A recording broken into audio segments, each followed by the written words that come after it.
अशी नवनवीन कीर्तने व प्रवचने ऐकण्यासाठी आमच्या चॅनलला लाईक, शेअर व सबस्क्राईब करा.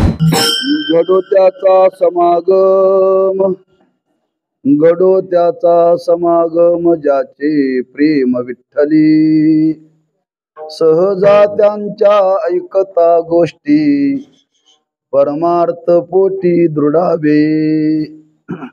अनुतापाशी दुनीव चढे, वैराग्य वाढे चढोवडे. सहजा त्यांच्या ऐकता गोष्टी, परमार्थ पोटी दृढावे. निळामणी वाडे भाव, निळामणी वाडे भाव, संचरे स्वानुभव निजांगे. सहज त्यांच्या ऐकता गोष्टी, परमार्थ पोटी दृढावे. पांडुरंगा करू प्रथम नमन, दुसरे चरण संतांचिया. त्यांच्या कृपादाने कथेचा विस्तारो, बाबाजी सद्गुरु दास तुका. नमो ज्ञानेश्वरा, नमो ज्ञानेश्वरा, निवृत्ती उदारा सोपान देवा. नम मुक्ताबाई त्रिभुवन पावनी, आद्यत्रे जननी देवाची. नमो सद्गुरु तुकया ज्ञान दीपा, नमो सद्गुरु सच्चिदानंद रूपा. नमो सद्गुरु भक्त कल्याण मूर्ती, नमो सद्गुरु भास्करा पूर्ण कीर्ती. गडोत्याचा समागम, ज्याचे प्रेम विठ्ठली.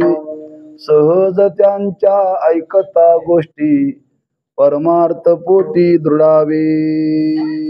सेवे करता निवडलेला अभंग थोर संत, थोर गुरुभक्त निळोबारायांचा असून या अभंगातून संगतीचं महत्व प्रतिपादन करतात महाराज. आजच्या सेवेचं प्रवृत्ती निमित्त म्हणजे निर्निमित्त आहे बरं का. श्रावण मास आहे. श्रावण मासामध्ये माणसं काही सत्यनारायणाची पूजा घालतात, काही माणसं ग्रंथ वाचन करतात, आणि त्याच्या समाप्तीच्या निमित्ताने काही कीर्तन ठेवतात. पण तसं काहीच निमित्त नाही बरं का. त्यांच्या मनात आलं की बरेच दिवस झालं कीर्तन घरामध्ये झालं नाही, आणि त्या निमित्ताने कीर्तन घडावं, आणि ते घडावं ते माझंच घडावं अशी त्यांची इच्छा बरं का. ध्यास लागला की स्वप्न पडतं बरं का. ध्यास लागला की स्वप्न पडतं. त्यांच्या स्वप्नात मी आलो, म्हणले महाराज बरेच दिवस झाले आले नाहीत आपल्याकडे. तर त्या निमित्ताने कीर्तन म्हटलं की मग पुढची व्यवस्था करावीच लागते प्रसादाची. त्या निमित्ताने अन्नदानही घडावं, चांगली इच्छा आहे. अशी निर्निमित्त इच्छा निर्माण होणं, यालाच परमार्थामध्ये शुभेच्छा म्हणतात बरं का. काय म्हणतात? शुभेच्छा. कारण आम्ही आज परमार्थाची साधना का, व्यवहारातला कोणताही व्यवहार करत असताना काही ना काहीतरी निमित्त साधून व्यवहार करतो. एखादा समारंभ करतो. परमार्थाचं वर्णन करतानाच असं वर्णन केलेलं की परमार्थ हा विषय असा आहे, तो निर्निमित्त परमार्थ असावा बरं का. मनुष्याने परमार्थ का करावा, त्याला निमित्त काहीच नाहीये.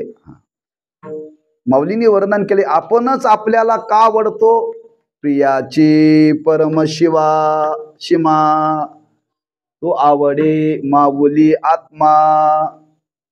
आपलं स्वरूप आहे ना, ते आपल्याला प्रिय आहे, अतिशय प्रिय, लक्षात ठेवा. आणि ते प्रिय आहे ते निर्निमित्त. माणसं स्वतःवरती जे प्रेम करतात ते निर्निमित्त प्रेम करतात, आणि दुसऱ्यावरती प्रेम करतात ते निमित्ताने प्रेम करतात बरं का. या न्यायाने परमार्थाची साधना सुद्धा माणसांनी निर्निमित्त करावी. कोणतेही निमित्त न ठेवता परमार्थ करावा. रोज हरिपाठ कशा करता म्हणावा, काय निमित्त आहे त्याला? नाहीये. याचा अर्थ कोणतीही अपेक्षा, फलाची अपेक्षा न ठेवता परमार्थाची साधना करावी. हे मनुष्याच्या बाबतीत शास्त्रांनी सांगितलेलं आहे, संतांनी सांगितलेलं आहे. पण तशी परमार्थाची साधना घडायला पाहिजे, पण घडत नाही बरं का. घडायला पाहिजे पण घडत नाही, घडायला पाहिजे पण घडत नाही. पण घडली तर समजावं शुभेच्छा आहे, चांगली इच्छा आहे. किंवा संतांच्या भाषेमध्ये जर बोलायचं ठरलं तर काय, असं घडलं तर समजावं मागचं काहीतरी भाग्य चांगलं आहे, काहीतरी भाग्य चांगलं आहे. जसं महाराजांनी वर्णन केलेलं आहे, भाग्याचा उदय हे जोडी संत पाय. म्हणून मनुष्य जीवनामध्ये काही गोष्टी प्रयत्नाने केल्या पाहिजेत, काही गोष्टी प्रारब्धाने घडत असतात, पण प्रयत्नाने करण्याकरता प्रवृत्त झालं पाहिजे, प्रामाणिक प्रयत्न केला पाहिजे बरं का. प्रामाणिक कोणता प्रयत्न करावा? आपल्याला प्राप्त झालेला मनुष्य देह, आणि मनुष्य देह म्हटलं की या मनुष्य देहाच्या बाबतीत अनेक गोष्टी सांगितलेल्या आहेत, अनेक गोष्टी बरं का. त्यातली एक प्रामुख्याने गोष्ट सांगितली की मनुष्याला संघाशिवाय, संगतीशिवाय जगता येत नाही. संगतीशिवाय जगता येत नाही ना. कोणाची ना कोणाची तरी संगत मनुष्याला करावीच लागते. संगतीशिवाय मनुष्य आपल्या आयुष्यातला काळ घालवू शकत नाही. आताची परिस्थिती जर आपण पाहिली तर सर्वांच्या अनुभवाचं उदाहरण आहे. माणसं मोबाईल शिवाय जगू शकत नाहीत. मोबाईल शिवाय जगू शकत नाहीत. लहान जगू शकत नाहीत, तरुण जगू शकत नाहीत, म्हातारी जगू शकत नाहीत, आजारी पडलेली जगू शकत नाहीत, रिकाम टिकडी तर जगू शकत नाहीत. काही ना काहीतरी संग लागतो. असं काही आहे विज्ञान युगामध्ये हे निर्माण झाले. आज त्याच्यावरती सगळ्यांची भुरळ पडल्यावर संगत आहे, लक्षात ठेवा.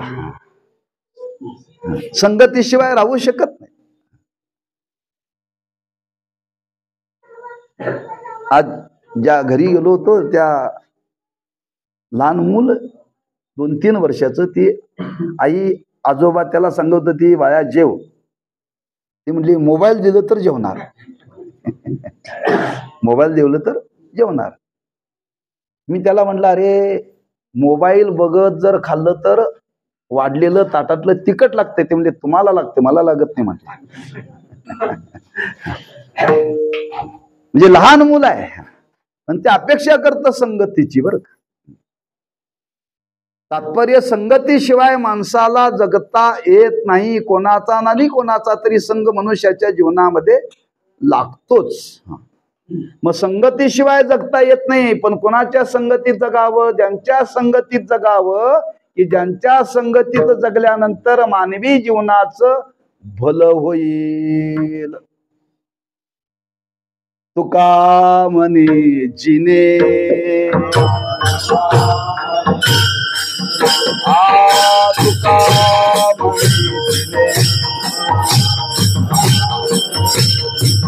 म्हणे संत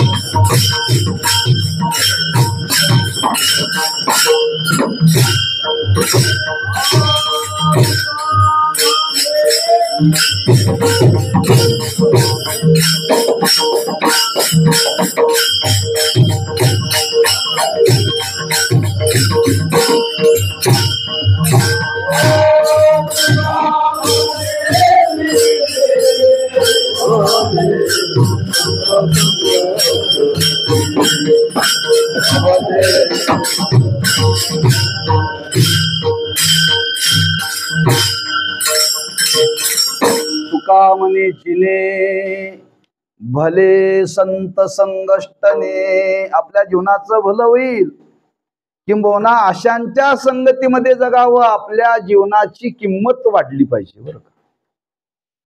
आपल्या जीवनाची किंमत वाढली पाहिजे. पाणी आहे, पाणी. कोणाच्या संगतीत गेल्यानंतर पाण्याची किंमत वाढते हो.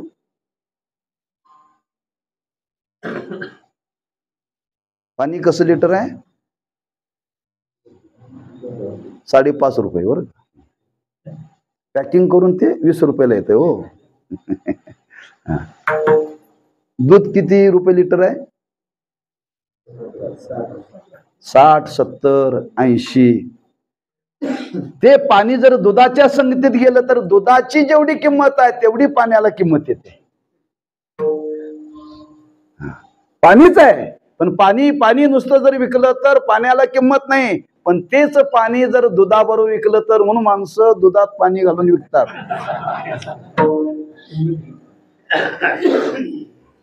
किंमत वाढावी म्हणून नव्हे, मला त्यातला भाव सांगायचा आहे. पाणीच आहे, पण दुधाच्या संगतीने पाण्याची किंमत वाढली बरं. बरोबर आहे की नाही? आणखी पाण्याची संगत केल्यानंतर, कोणाची संगत केल्यानंतर किंमत वाढते हो?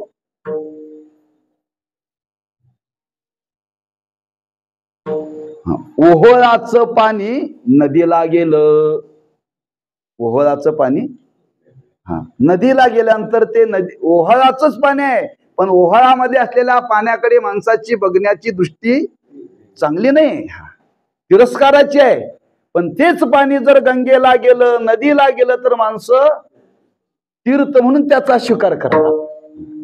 ज्या पाण्याला काहीच किंमत नाही, निषिद्ध म्हणून त्याचा व्यवहार केला जातो. पण तेच जर एखाद्या तीर्थाला मिळालं तर त्याची किंमत वाढते का नाही? मग विचार करा, सामान्य पाण्याची किंमत जर दुधाच्या संगतीने, तीर्थाच्या संगतीने वाढते, तर माणसाची संगत कोणाच्या संगतीने वाढेल? पुढाऱ्याच्या.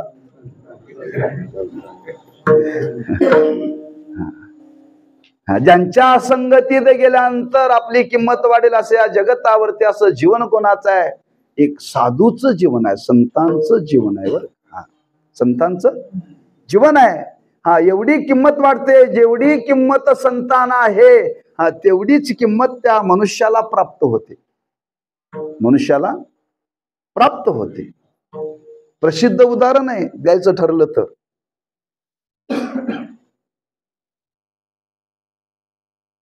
ज्या दगडावरती तुकोबऱ्यांनी 13 दिवस अनुष्ठान केलं.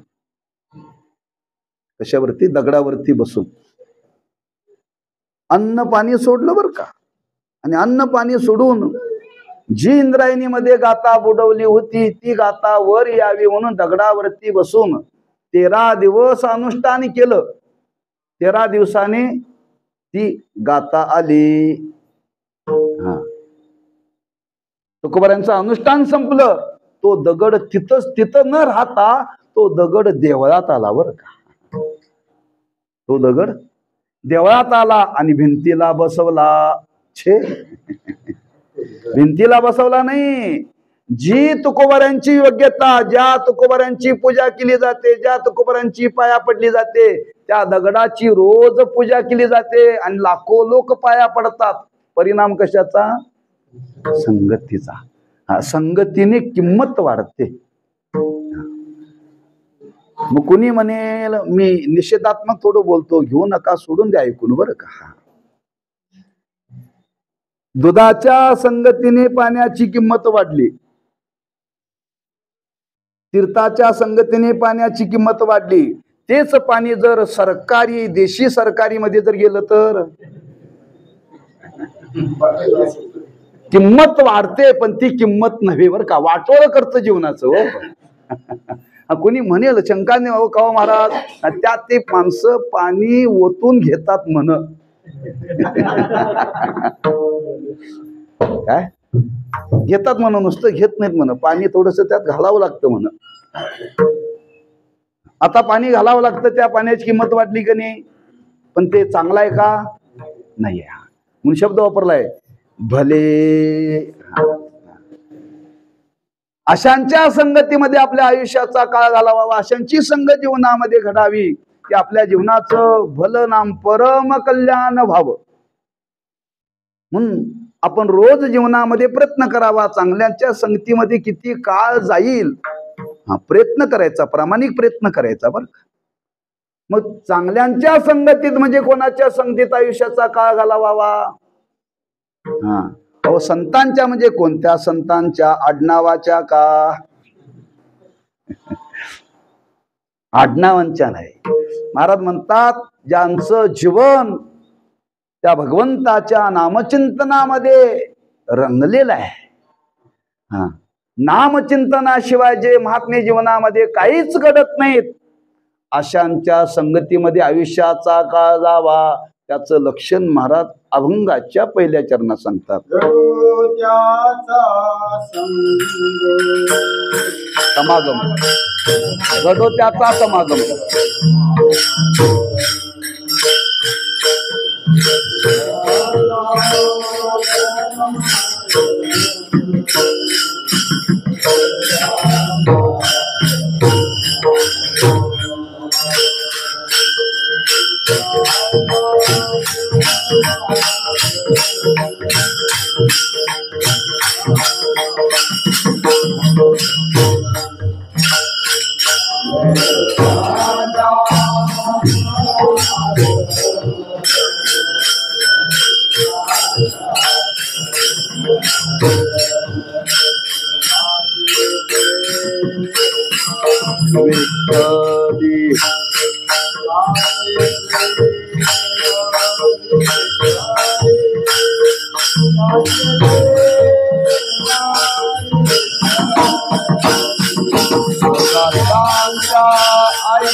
घडो त्याचा समागम, ज्यांचे प्रेम विठ्ठली,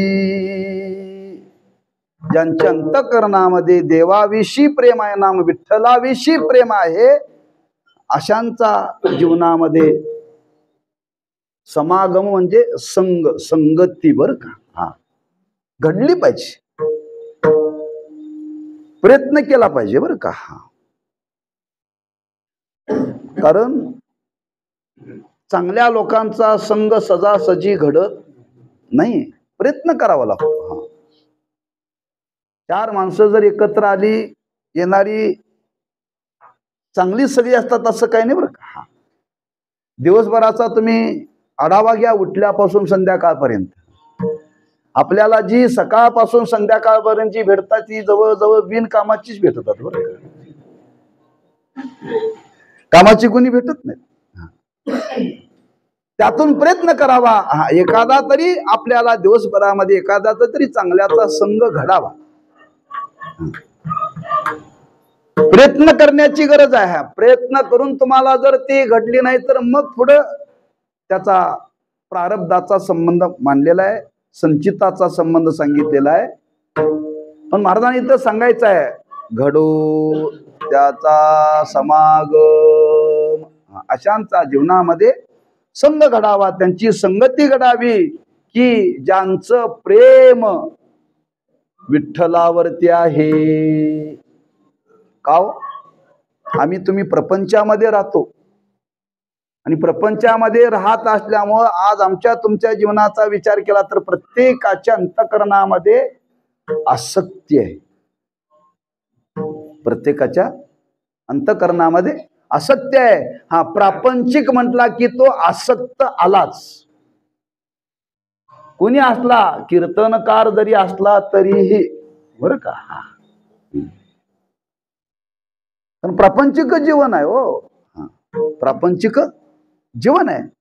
आणि प्रपंचाचा असा काही प्रभाव आहे, त्याच्या चित्तामध्ये आसक्तीही राहतेच, आसक्ती राहते. मग ज्याच्या चित्तामध्ये, प्रपंच करणाऱ्याच्या चित्तामध्ये सतत जर आसक्ती आहे, अशा आसक्त माणसाला असा भेटावा की ज्याच्या जीवनामध्ये प्रपंचाची आसक्ती नाही, असा भेटावा.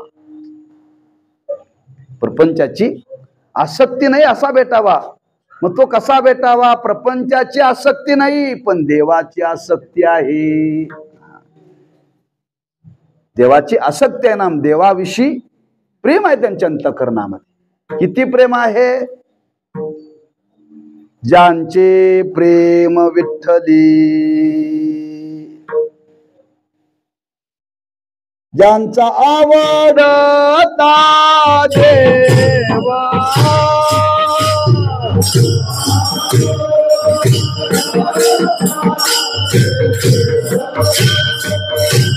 ज्यांचा आवडता देवा,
अखंडित प्रेम भाव ज्यांचे प्रेम विठ्ठली, अखंडित प्रेम भाव.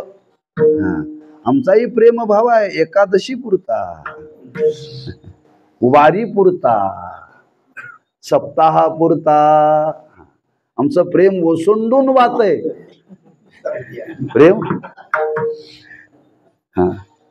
पण ते अखंड नाही बरं का.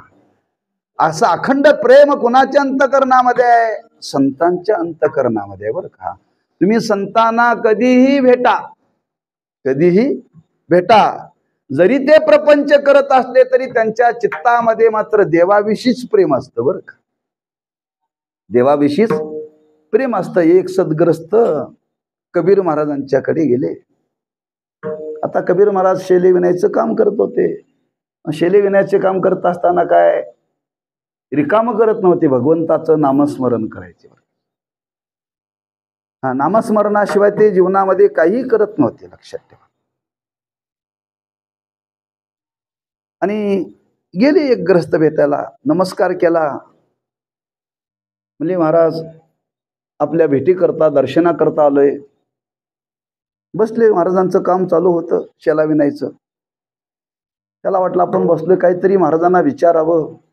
म्हणजे महाराज एक गोष्ट विचार, म्हणजे विचारा म्हणले, काय हरकत. काम त्यांचं चालू होतं, काम थांबलेलं नव्हतं बरं का. काही नाही म्हणले, एक विचारावं असं वाटतं. म्हणले काय विचारायचं आहे? आता तो आसक्ती घेऊनच गेला होता. हा मला आसक्तीच्या संबंधाने सांगायचं आहे बरं का. चित्तात आसक्तीच घेऊन गेला होता. ज्यांच्याकडे गेला होता त्यांच्या चित्तात आसक्ती नव्हती बरं का. म्हणजे महाराज मला लग्न करायचं आहे, करू का? लग्न करायचं आहे, करू का? महाराज एकही बोलले नाहीत आणि दोनही बोलले नाहीत. महाराजांनी काय केलं, आपली पत्नी आत घरामध्ये होती, तिला हाक मारले आणि त्या सांगितलं देवा लावून घेऊन ये. यांचं काम चालू. त्या पत्नीने देवा लावून आणला, महाराजांच्या समोर तो दाखवला. म्हणले देवा घ्या. म्हणले विजव म्हणले आणि जा म्हणे. ती पुन्हा त्यांची पत्नी देवा विजवला, पुन्हा गेली. ती काही बोलली नाही. महाराजही काही बोलले नाहीत, फक्त ज्या गोष्टी सांगायच्या त्या सांगितल्या. हा ग्रस्त हा व्यवहार पाहत होता बरं का. पत्नीला हाक मारली, देवा लावून आण, देवा लावून आणला. आणल्यानंतर विजव विजव म्हटल्यानंतर विजवला, पुन्हा त्या निघून गेल्या.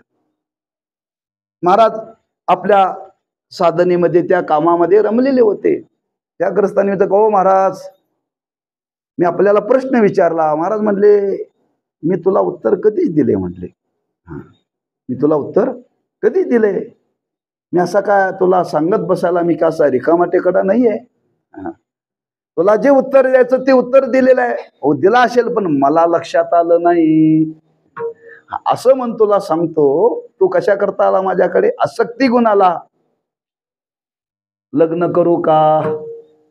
मग तुला उत्तर दिलं म्हटले, क्रियेतून दिलेलं आहे, बोलण्यातून दिलेलं नाही. म्हणजे तू दृश्य पाहिलं का? हो पाहिलं दृश्य. काय दृश्य पाहिलं? काय नाही, तुम्ही तुमच्या पत्नीला हाक मारली, दिवा लावून आण.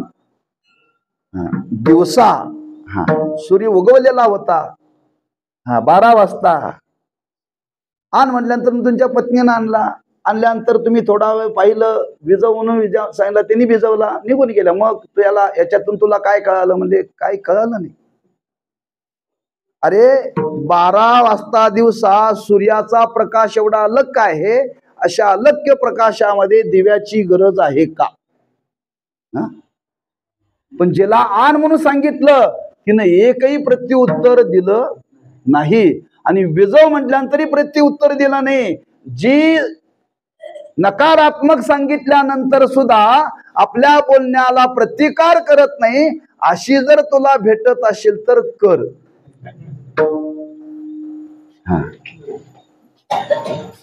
म्हणजे जाणारा आसक्ती घेऊन गेला होता, पण ज्यांच्याकडे गेला होता त्यांच्या चित्तात आसक्ती नव्हते. ते प्रापंचिक जरी दिसत असले तरी त्यांच्या चित्तात आसक्ती नव्हती. काय होतं त्यांच्या चित्तामध्ये?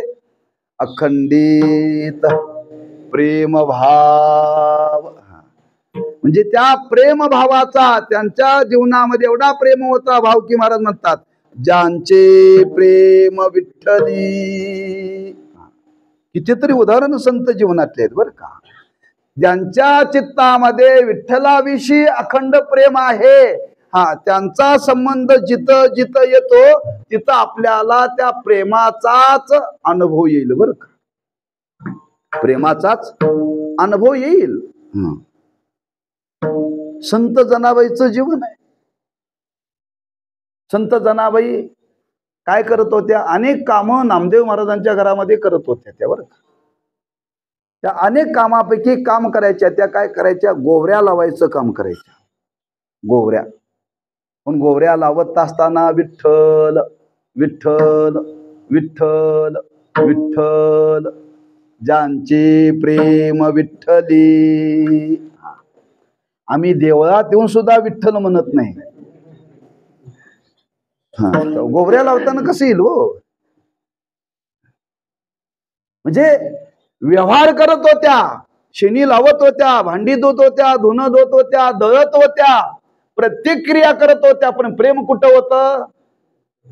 विठ्ठलावर. ज्यांचे प्रेम विठ्ठली. आणि परिणाम व्यवहार करत असताना सुद्धा त्यांच्या चित्तामध्ये विठ्ठलाविषयी प्रेम होतं. त्या प्रेमाचा परिणाम त्या गोवऱ्या सुद्धा विठ्ठल म्हणत होत्या. मला कधी कधी असं वाटतं त्या जनाबाईंची संगत राहू दे, जनाबाईची संगती घडण्यापेक्षा त्या जनाबाईंनी गोवऱ्या लावल्या ना, त्या गोवऱ्या तरी आमच्या शेवटी उपयोगाला याव्यात. जनाबाईंनी ज्या गोवऱ्या लावल्या त्या गोवऱ्यात तरी लोकांनी आम्हाला जावं. म्हणजे त्या गोवऱ्याचा आवाज तरी कानावरती पडेल. ज्यांचे प्रेम विठ्ठली. म्हणजे आयुष्याचा काळ आपला चाललेला आहे. संगतीशिवाय आपल्याला जगता येत नाही, संगतीशिवाय आपल्याला व्यवहार करता येत नाही. पण महाराज म्हणतात ज्यांच्या चित्तामध्ये देवाविषयी प्रेम आहे अशांचा संग जीवनामध्ये घडावा. बरं, अशांचा प्रेम जीवन संग जीवनामध्ये घडावा. म्हणून तर तुकोबारांनी देवाकडे हेच मागणं केलं. कोणतं मागणं केलं? अखंड जया तुझी प्रीती, अखंड जया तुझी प्रीती.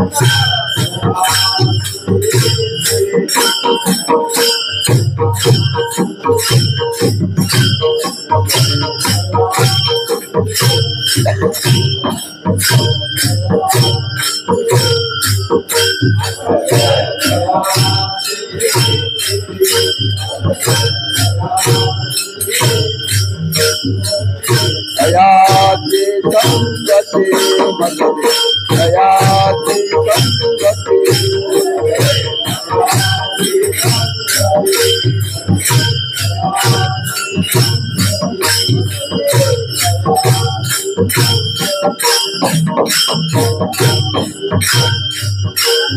दयाची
संगती.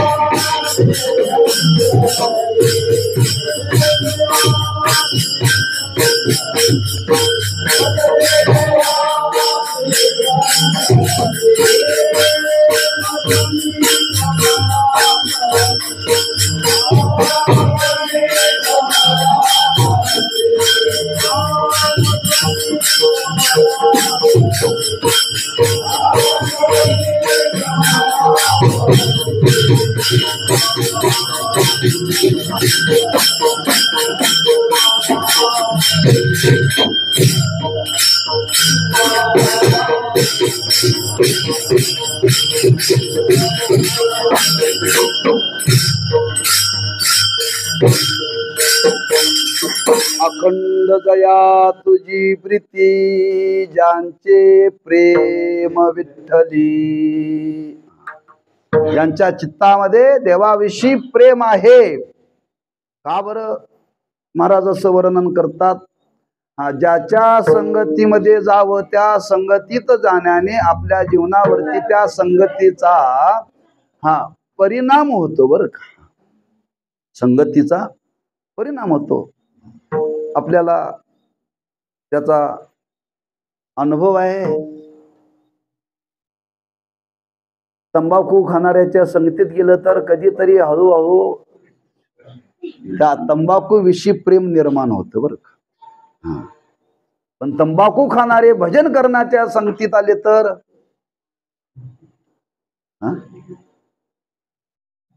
तेवढा भजन करणारा पाहिजे प्रीतीचा.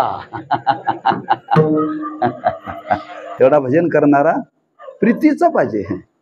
बरेच लोक आमच्या संगतीत येतात पण आमच्या संगतीत येऊन सुद्धा त्यांची सुटत नाही. समजावं, खरं प्रेम आमच्या चित्तात देवाविषयी नाही. जर खरं प्रेम असतं तर त्यांच्या मनावरती काहीतरी परिणाम झाला असता. त्यांचं प्रेम एवढं आहे की त्यांच्या संगतीत गेल्यानंतर ह्याला वाटतंय खावं. म्हणजे खरं प्रेम त्यांचं त्याच्यावरती आहे का. एक 15 दिवसापूर्वी एक मुलगा आला अचानक आला आणि बसला. म्हणजे का आलायस, कुठून आलायस? मला आडीहून आलोय म्हटलं. कशा करता आलायस?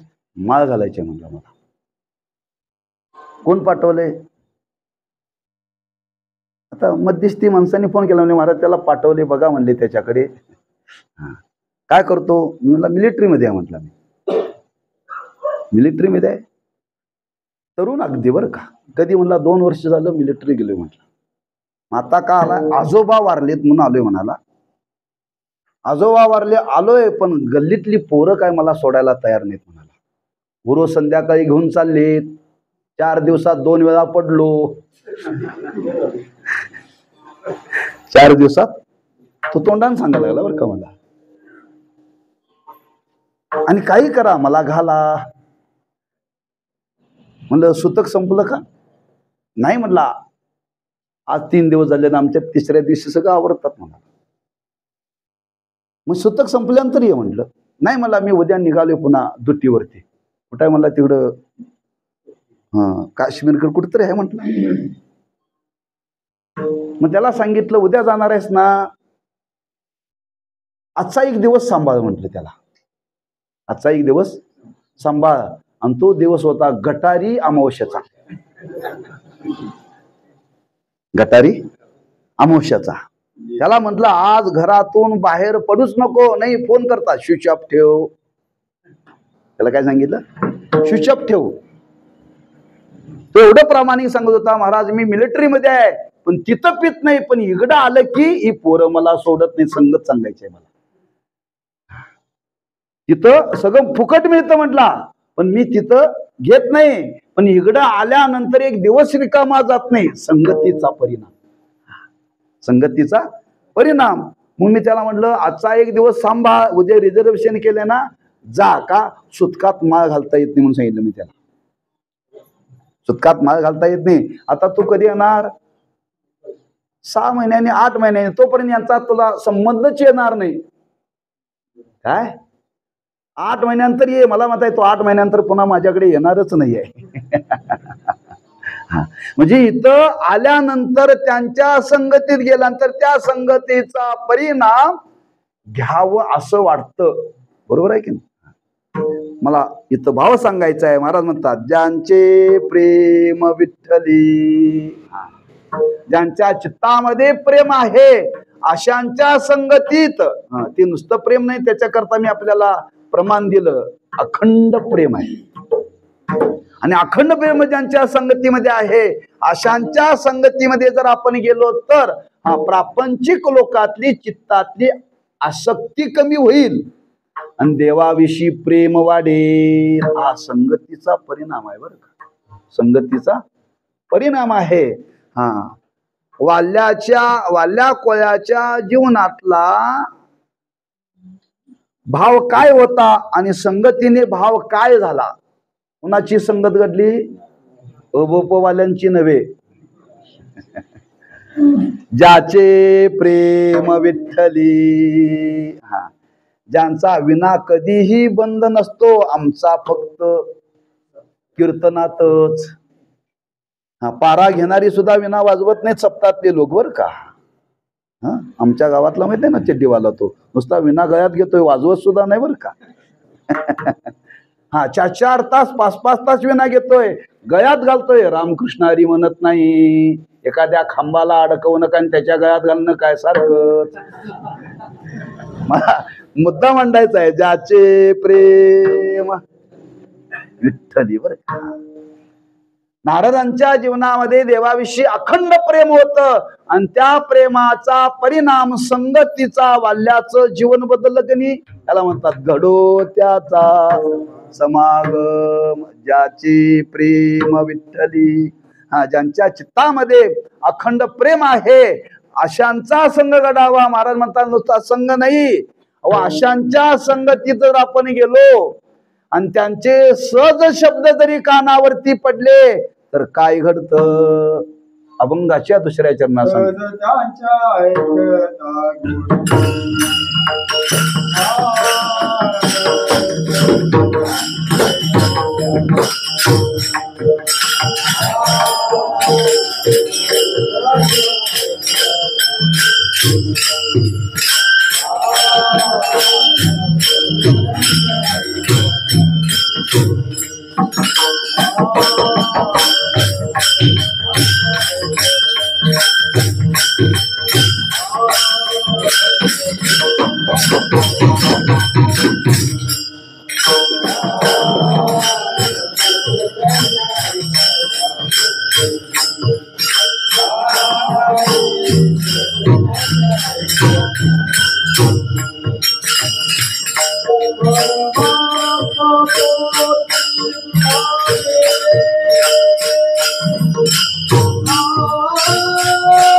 सहजा किंवा सहज त्यांच्या ऐकता गोष्टी, त्यांच्या म्हणजे ज्यांचे प्रेम विठ्ठली, त्यांच्या मुखातून एखादा सहज जरी शब्द बाहेर पडला तरी महाराज म्हणतात तो वाया जाणार.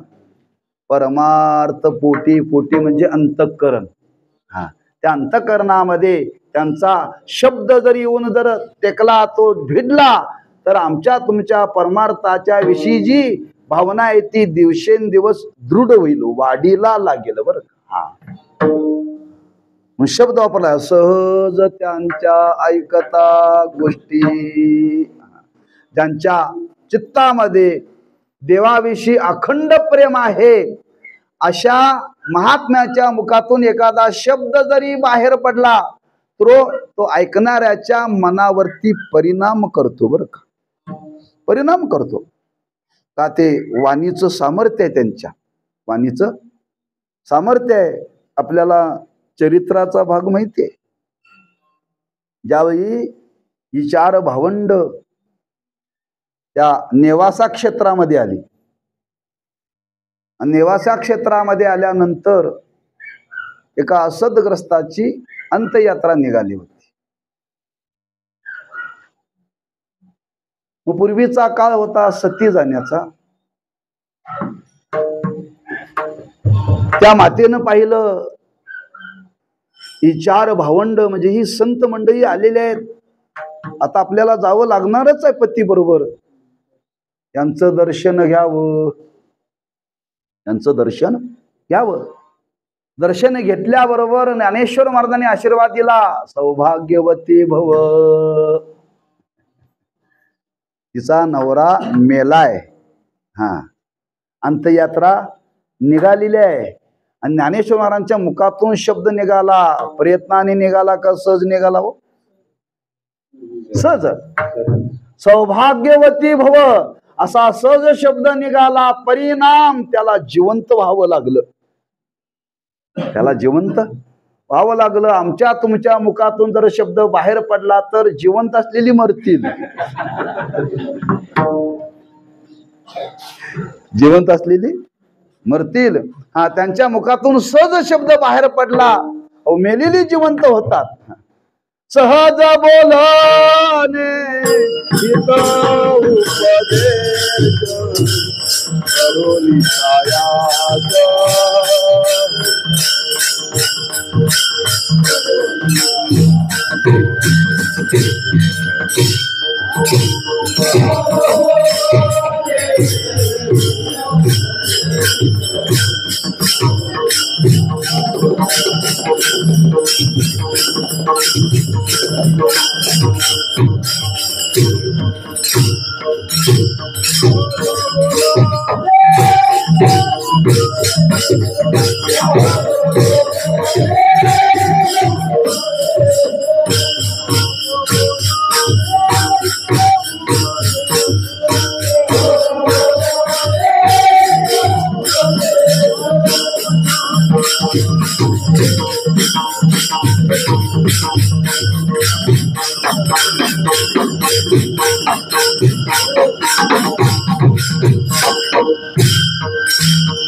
सहज बोलणे हित उपदेश करुणी सायास शिकविती सहज त्यांच्या ऐकता गोष्टी. संतांच्या मुखातून जे बाहेर पडलेले सहज शब्द आहेत, जर संतांचे सहज शब्द बाहेर पडलेले अभंग होतात. अभंग संतांच्या मुखातून बाहेर सहज शब्द बाहेर पडलेले ओव्या होतात, आणि आमच्या तुमच्या मुखातून सहज बाहेर पडलेले शिव्या होतात. किती फरक आहे. उगच महाराज सांगत नाहीत, कुणाचं तरी ऐकू नका. ज्यांचे प्रेम विठ्ठली सहजा त्यांच्यावर का, ज्यांच्या चित्तामध्ये देवाविषयी प्रेम आहे, अशांचे सहज शब्द जरी आपण ऐकले तर महाराज म्हणतात आपल्या जीवनावरती त्याचा परिणामच होईल, त्याचा परिणामच होईल. त्या ज्ञानोबरांच्या चरित्रातलाच भाग आहे. ज्ञानेश्वर महाराज निघाले होते, आणि एका राजाला एकच कन्या होती, पण त्या बापाची इच्छा होती की मुलगा व्हावा. मुलगा झाला नाही. ही मुलगी काय करायची, मुलाचीच कपडे वापरायची बरं का. आता अलीकडे ती फॅशन आल्या बरं का. मुलगा कुठला आणि मुलगी कुठली कळत नाही, कॉलेजला गेलेली बरं का. गुरुवर्य साखरे महाराज गमतीनं सांगतात, बाईला मिशा येत नाहीत आणि माणसं ठेवत नाहीत. त्याला येतच नाही तो, पण माणसं ठेवत नाही, मग दोघांचा चेहरा सारखाच हो. बाई आणि पुरुष कळतच नाही, लक्षात ठेवा. पोशाखावरून काय, बोलण्यात आवाजात काय फरक असेल तर. आता त्या मायबापाला एवढा त्रास झाला, एवढा मायबापाला त्रास झाला, त्या त्रासाला कंटाळून त्या मुलीने ठरवलं आता जीव द्यायचा. जीव द्यायचा, जीव देण्याकरता ती निघाली. जीव देण्याकरता निघाल्यानंतर पोशाख पुरुषाचा होता. आणि ज्या रस्त्याने ती आत्महत्या करण्याकरता निघाली होती, ज्ञानेश्वर महाराजांनी पाहिलं, ए मुला, अरे कशाला तू आत्महत्या करतोस? ती म्हटली, मी मुलगा नाही, मुली आहे. महाराज म्हणले, मी बोललोय तेच आहे. सहज त्यांच्या, सहज महाराज बोलले, अरे मुला, हा, ती स्त्री असलेली पुरुष झाला बर का, हे बोलण्याचं सामर्थ्य आहे. पण असं सामर्थ्य ज्यांच्या बोलण्यामध्ये आहे, महाराज म्हणतात, त्या बोलण्याचा परिणाम ऐकणाऱ्याच्या पोटामध्ये नाम अंतकरणावरती होईल. आमचा तुमचा परमार्थ ढिला का? आमचा परमार्थ दृढ का होत नाही? तिथं शब्द दृढावे, दृढ झाला पाहिजे परमार्थ. दिवसेंदिवस परमार्थाविषयी आपला निश्चय वाढला पाहिजे. किती वाढला पाहिजे? किती वाढला पाहिजे? देह जावो आत्मा राहू, पांडुरंगी दृढ व्हावो. आम्हाला ताप आला आणि लोक म्हणले, चला आज भजन आहे, ते म्हणते मी काय येणार नाही.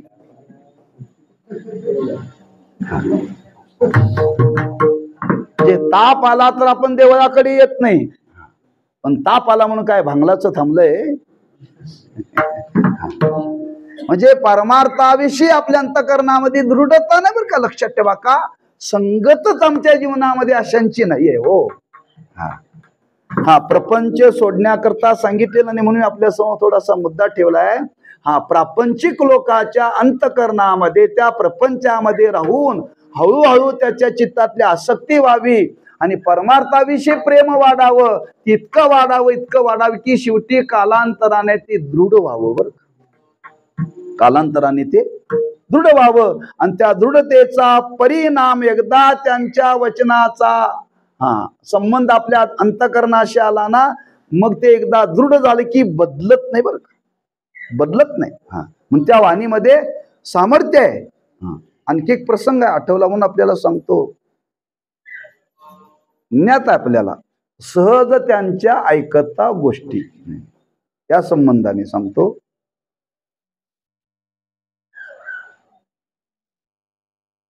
एक सदग्रस्त विषासक्त होते. विषासक्त होते, त्यांना पत्नीशिवाय करमत नव्हतं.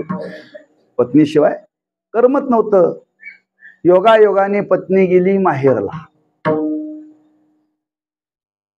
आता माहेरला पत्नी गेली, पण याला वाटलं मी सासरमध्येच आलोय. ह्याला सासूरवास वाटायला लागला बरं का. ती गेली माहेरला,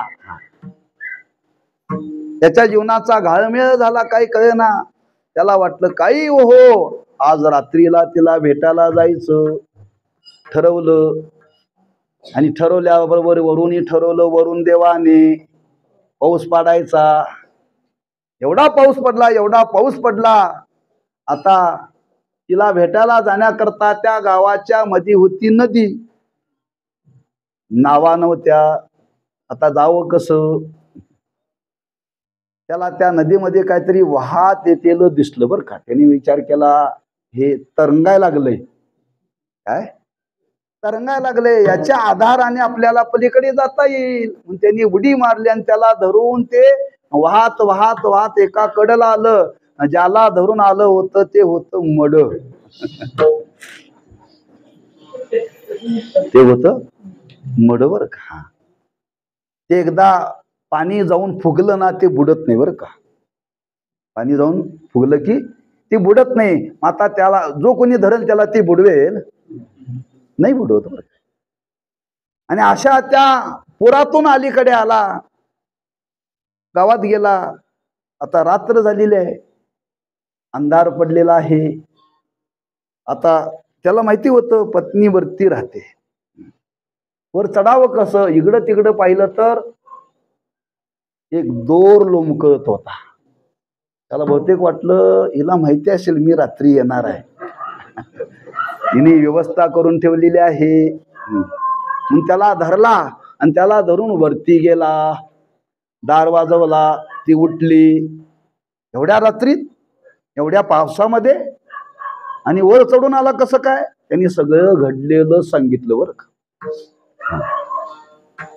आलो, नदीतून पूर आला होता, आलो तो. आता तो आला होता त्या मड्याच्या आधाराने आला होता. वरती चढला, बघितलं देवा लावून तर भला मोठा साप होता, तो लोंबकत होता बरं. त्या सापाला हो मला वाटलं तू दोरीच सोडलीस म्हणून मी आलोय म्हटला. त्यांनी त्या पत्नीनं ते बघितलं तिचं, म्हणले एवढ्या अशा परिस्थितीमध्ये तुम्ही जर माझ्या भेटी करता आला, एवढ्याच प्रयत्नाने जर तुम्ही देवा करता जर प्रयत्न केला असता तर तुम्हाला देव भेटला असता, अशी सहज बोलली. परिणाम तिने त्या ग्रस्ताने प्रपंचावरती पाणी सोडलं आणि तो संसाराचा दास नव्हता. कोणाचा दास झाला? तुळशीदास. सहज, मला एवढं सांगायचं त्यातून बरं का, सहजा त्यांच्या ऐकता गोष्टी आपल्या बायकांच्या मुखातून सहज नव्हे बरं का. ज्यांच्या चित्तामध्ये असं देवाविषयी प्रेम आहे, अशा महात्म्यांच्या मुखातून सहज शब्द जरी बाहेर पडले तरी महाराज म्हणतात त्याचा परिणाम ऐकणाऱ्याच्या अंतकरणावरती होतो. परमार्थ पोटी दृढावे. मग परमार्थ पोटी दृढावे म्हणजे दृढ व्हावा म्हणजे नेमकं काय? परमार्थ कशाने दृढ होतो? दृढ होण्याकरता काय लागतं? भजन करण्याने परमार्थ दृढ होतो का नामस्मरण करण्याने परमार्थ दृढ होतो? आळंदी पंढरीची वारी करण्याने परमार्थ दृढ होतो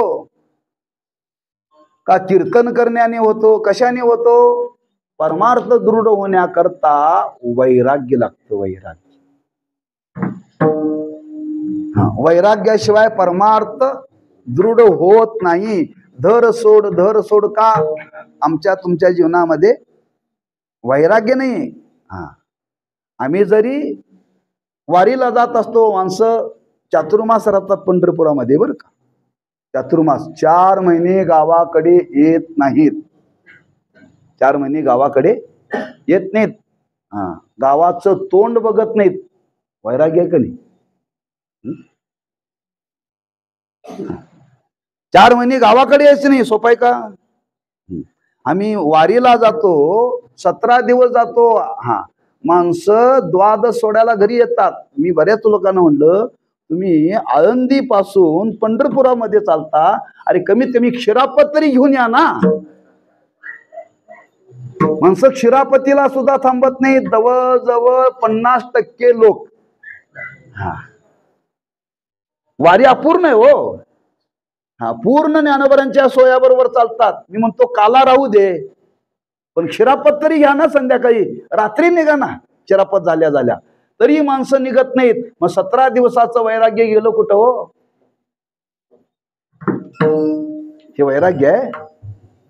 म्हणजे 4 महिने राहिलेली माणसं 8 महिने पंढरपूरला जात नाही, त्याला वैराग्य म्हणायचं? हे वैराग्य नव्हे बरं का. मग वैराग्य कधी निर्माण होतं? विवेकातून होतं. विवेक कुठं राहतो? संत तेथे विवेक असणे की जे. संतांच्या जवळ विवेक राहतो आणि त्या विवेकातून वैराग्य निर्माण होतं. आणि असं वैराग्य आशांच्या संगतीत गेल्यानंतर महाराज म्हणतात ते वाढत. कसं वाढतं ते अभंगाच्या 3ऱ्या चरणात सांगतात. अनुतापाशी धुनी व चढे, अनुतापाशी धुनी व चढे,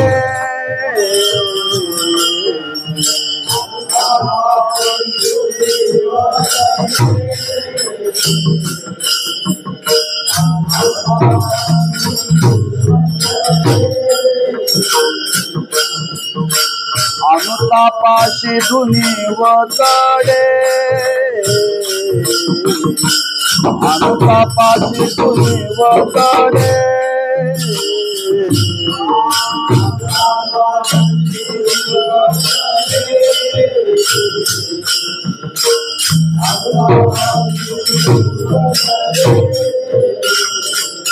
वैराग्य वाडे सडोसडी वैराग्य वाडे सडोसडी जगत्यांच्या ऐकता गोष्टी जगत्यांच्या ऐकता गोष्टी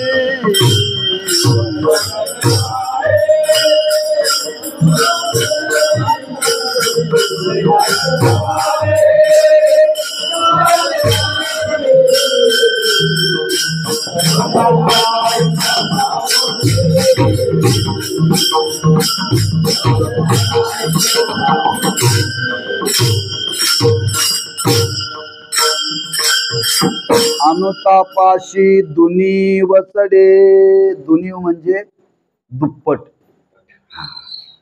अनुतापाशी दुनी वचडे वैराग्य वाडे चढोवडी चढोवडी म्हणजे ईर्ष्या हा म्हणजे त्यात चढाओढ निर्माण झाली पाहिजे हे कधी घडेल महाराज म्हणतात हा परमार्थ दृढ होणं या शब्दाचा अर्थ की आपल्या अंतःकरणामध्ये अनुताप निर्माण झाला पाहिजे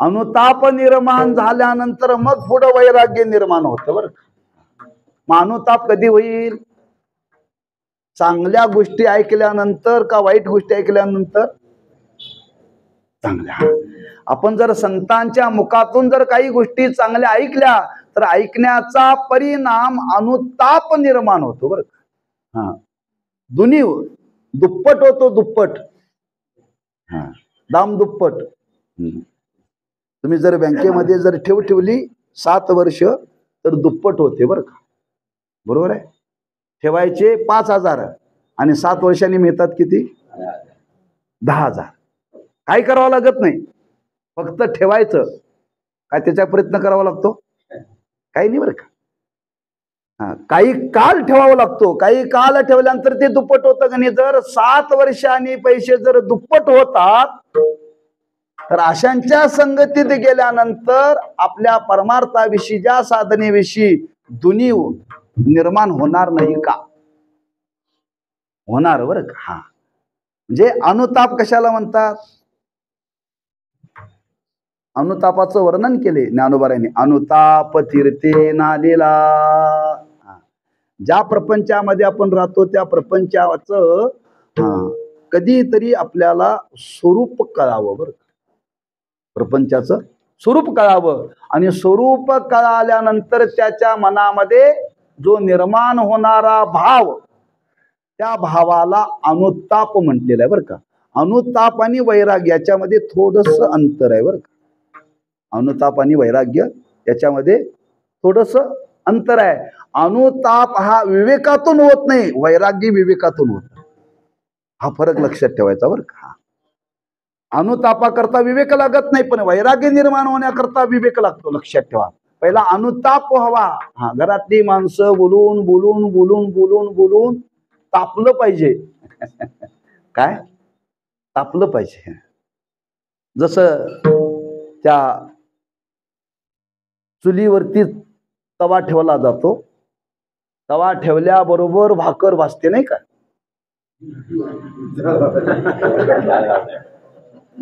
जाळ लावल्यावर जाळ लावूनही ती भाजत नाही ते तापावं लागतंय हा हो ते तर झालंच की मग पण तो जाळ एवढा लावावा लागतो की तो तवा तापला पाहिजे तवा तापेपर्यंत जाळ लावावं लागतो एकदा तवा तापला की मग थोडस मागं ओढलं तरी चालतंय आता काय तुमच्याकडे गॅस आले तुम्हाला काय आता ते जळण घालायचा प्रश्नच नाही कुठंतरी क्वचित नाहीच आहे हा आता जळण म्हणजे शेवटीच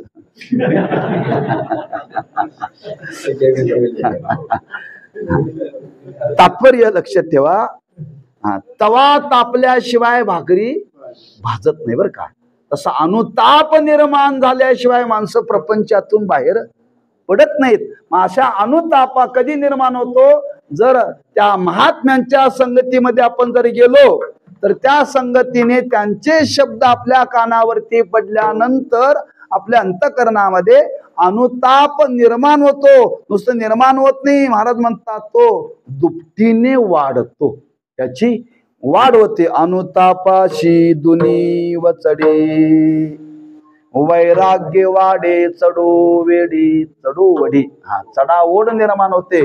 हा, त्या वैराग्याला अशी काही भरती येते, अशी काय भरती येते की तो शेवटी त्या प्रपंचाविषयी विषयाविषयी विवेकातून त्यागाची वृत्ती निर्माण होते. बर, विवेकातून वैतागून प्रपंच सोडणं याला वैराग्य म्हणत नाही बर का. विवेकातून त्याला त्या वैराग्याचं एक लक्षण केलेलं आहे. त्या वैराग्याकरता तुम्हाला घर सोडावं लागत नाही, गाव सोडावं लागत नाही. मग काय सोडावं लागतं? अहो, त्याच्याविषयी असलेली जी आसक्ती आहे चित्तातली ना, ती सोडावी लागते. ती सोडण्याकरता काय करावं लागतं? विवेक जन्माला लागतो. मग विवेक कुठल्या दुकानात मिळतो? संतांच्या शिवाय तो उत्पन्न होत नाही. लक्षात ठेवा, संतांच्या शिवाय तो उत्पन्न होत नाही. त्या संसारामध्ये राहूनच वैराग्याची वृत्ती निर्माण होते. नंतर तुकोबारांनी वर्णन केले, तुम्ही असं जीवनामध्ये वागा, असं जीवनामध्ये वागा की त्या वागण्यातून तुमच्या जीवनामध्ये वैराग्य जन्माला येईल. कधी येईल? आठवते का नाही?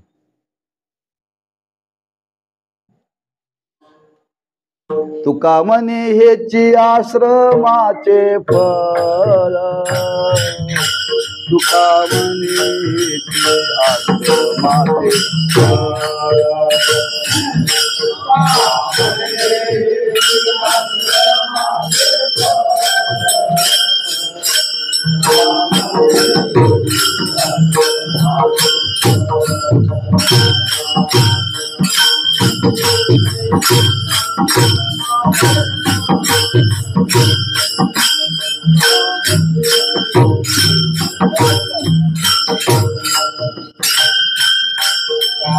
तुका म्हणे हेची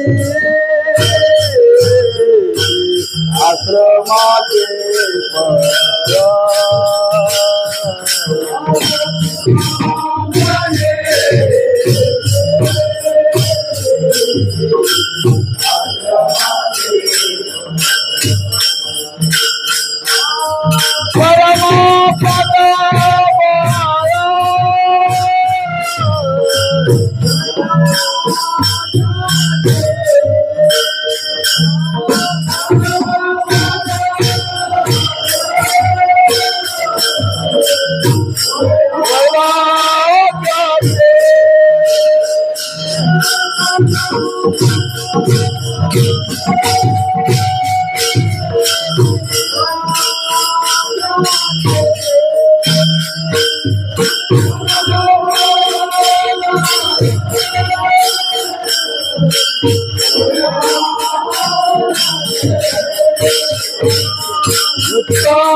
परमपद बळ वैराग्याचे. त्या आश्रमामध्ये राहून, गृहस्थ आश्रमामध्ये राहून वैराग्य निर्माण होतं. त्या पद्धतीने आपण जीवन जगावं लागेल.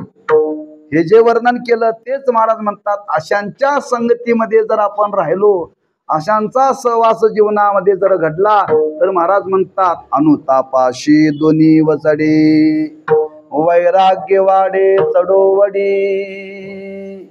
सहजा त्यांच्या ऐकता गोष्टी परमार्थ पोटी दृढावे निरामनी वाडे भाव संचरी स्वानुभव निजात्मे निजांगी सहज त्यांच्या ऐकता गोष्टी परमार्थ पोटी दृढावे. बोला.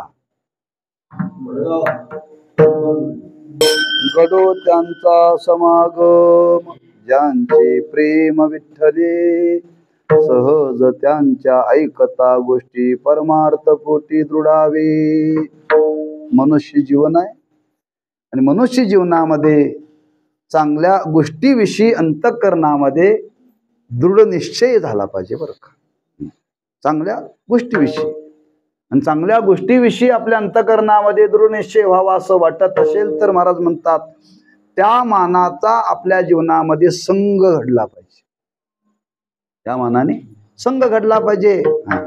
असा संग जर कोणाचा असेल तर त्या संत महात्म्यांचा आहे.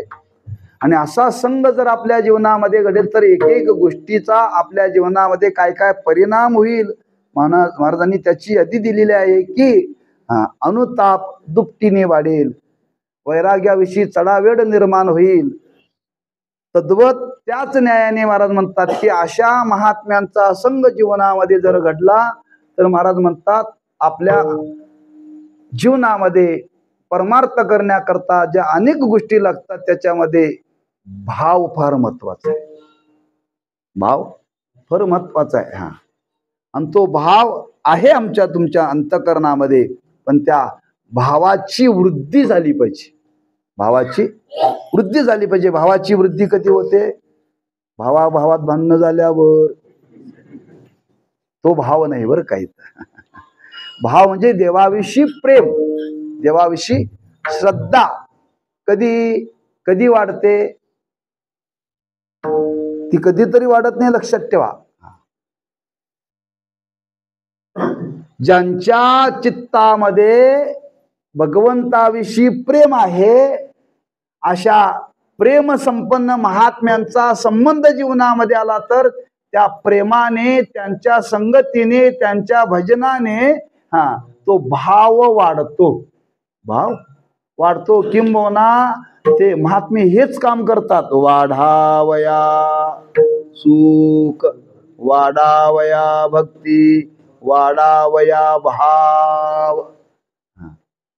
संत काय करतात? समाजामध्ये भाव कसा वाढेल, भाव वाढवण्याकरताच संत येतात बरं का.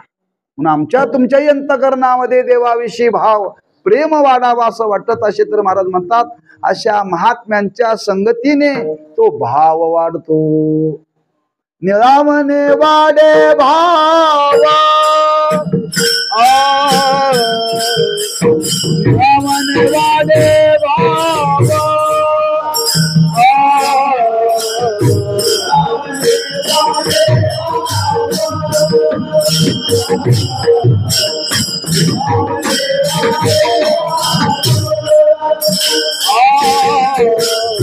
निरामने वाढे भाव, निरामने वाढे भाव,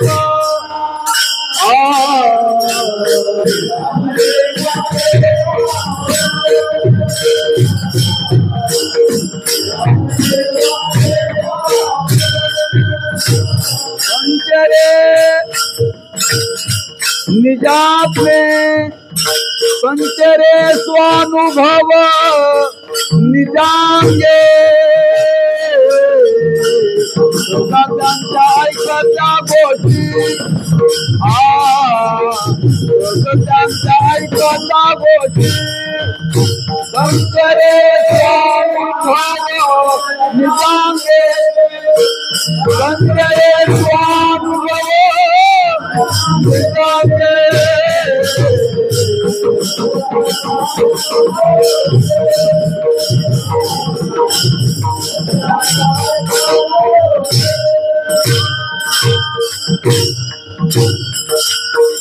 निरामनी वाडे भाव, संचरे स्वानुभव निजांगी. महाराज म्हणतात त्या महात्म्यांचा संग जर जीवनामध्ये घडला तर महाराज म्हणतात आपल्या जीवनामध्ये काय होईल? संचार. संचरे, आणि तो झालेला संचार दुसऱ्याला कळणार नाही, ज्याचं त्यालाच कळेल.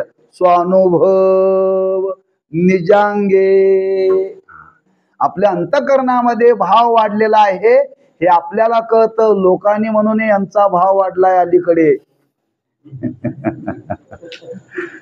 लोक म्हणतात आज महाराजांचा अलीकडे भाव वाढलाय, महाराज गाडीशिवाय येतच नाही.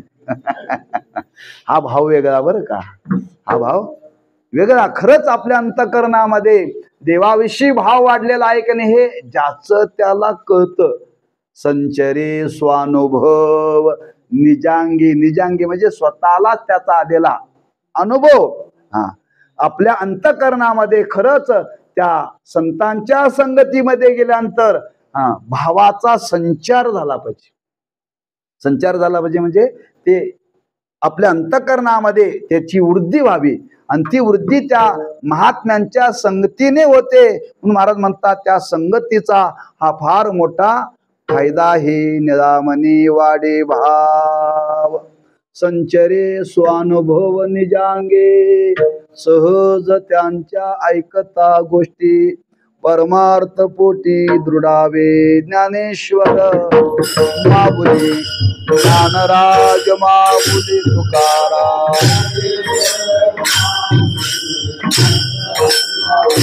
जय जय ज्ञानेश्वर माऊली ज्ञानराज माऊली तुकाराम.